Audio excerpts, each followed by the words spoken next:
कोण वाद? मासा नीट बोला ना. चित्रवाद प्रकरणामध्ये त्यांनी सांगितलं कोण ते छप्पन ते मला पाहायचं. कोण ते 56 म्हणून ते मला पाहायचं. अरे एक पाहू शकत तुला 56 पाहतो. ती चित्रा वागलाच तिला पुरून उर कधी तुला पुरून उरेल ते बघू पाहतो मी.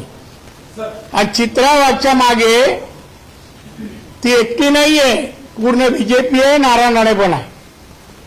ये तुझं कुठे येतो सांग, मैदान सांग, ठिकाण सांग, चला. कोण नाही आलं तर मी तरी हजर होईल. कधी येतोस? आता कोण नाही राहिले त्या शिवसेनेत चिव करतोय. कोण राहिले हो त्याच्यात? त्यामुळे आता याने तोंड बंद करावं आणि आता घरी बसावं. तुम्ही देखील स्वतः तू महाराजांना बघ जर असं महाराज. हा तुम्ही देखील स्वतः मुख्यमंत्री राहिला आहात. खरं तर ही घटना घडल्यावर 4-5 वर्ष उलट आहे. आणि त्यावेळी ज्यावेळी तुम्ही पूर्ण फॉलोअप घेत होता, तुम्ही देखील सगळ्या तपासाला यामध्ये घेतलं होतं, त्यावेळी संबंधित ज्यांनी आता याचिका केली मुलीचे वडील त्यांनी असं म्हटलं की आमच्यावर दबाव आहे. त्यावेळी तुमचा दबाव असं म्हणत होता. आता ते म्हणतात की ठाकरे गटाचा त्यावेळी दबाव होता. एक वडील म्हणून याचिका आता स्वीकारलेली आहे. या 4-5 वर्षामध्ये संबंधित प्रकरण तुम्ही कसं म्हणता? फक्त व्यक्ती म्हणून नाही तर एकंदरीत संपूर्ण प्रकरण आता ऍडमिट झालं. एक तर सांगू, तुम्ही वडील निशासांचे सतीश सालियन ना, बरोबर ना?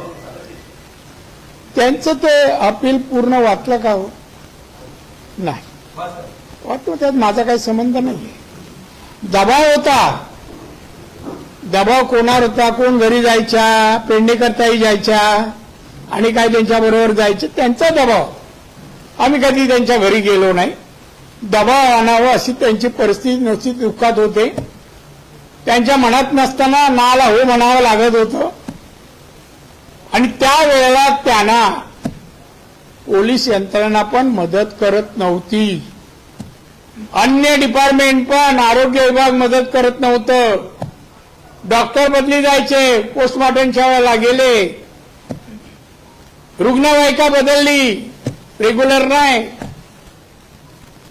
जे काय प्रकार झाले ना, तर ते प्रकरण दडपण्यासाठीच झाले.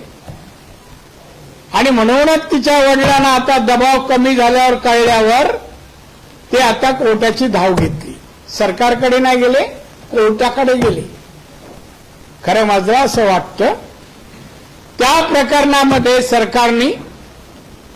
सरकारने सुप्रीम कोर्टाचं एक रुलिंग आहे, जर एखाद्या महिलेवर अत्याचार झाले असतील, खून झाला असेल तर त्वरित पोलिसांनी एफआयआर दाखल करून अरेस्ट करून चौकशी सुरू करावी.